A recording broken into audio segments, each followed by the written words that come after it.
شركة المهندس منسي للصناعات الهندسية والتغليف الحديث تقدم لكم ماكينة عصر الزيوت موديل 811 ومقدمة لكم من شركة المهندس منسي. الماكينة تشتغل على كهرباء المنزل العادية 220 فولت.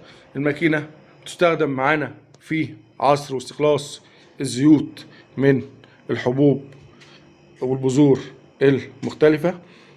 الماكينة تشتغل على كهرباء المنزل العادية 220 فولت.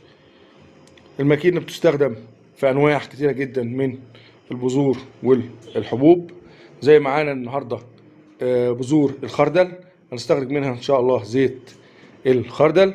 ممكن تستخدم في أنواع كتيرة زي السمسم، بذر الكتان اللي بيستخدم منه الزيت الحار، حبة البركة، حب الرشاد، الجرجير، الفجل، القرنفل، وأنواع كتيرة جدا غير اللي احنا ذكرناها بنستخرج منها الزيت.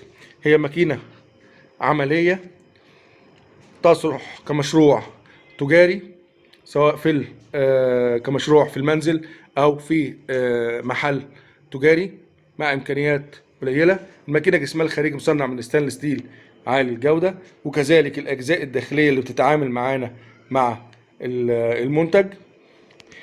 بنشغل المكنة، ده زرار التشغيل موجود في الماكينة من ورا. تبدأ الماكينة عملية الاستخلاص بتاعها. أول حاجة بتقابلني من المكنة الأدوس بتاعي اللي أنا بحط فيه المنتج، وزي ما احنا شايفين ده بذور الخردل. بيخش بعد كده على وحدة العصر اللي بتستخرج الزيت من البذور بتاعتنا، وده الزيت اللي هو زيت الخردل بعد استخراجه.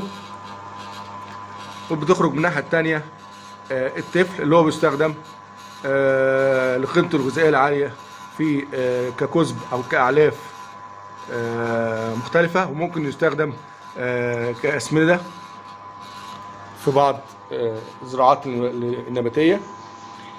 المنتج بتاعنا بيخرج على مصفاة، وبعد كده على وحدة اللي هي مختصة بتجميع الزيت. كده قدمنا لكم ماكينة عصر الزيت موديل 811 ومقدمة لكم من شركة المهندس منسي. قدمها لكم محمد عبد الله تحت إدارة وإشراف مهندس أحمد حسن، مدير فرع مدينة نصر.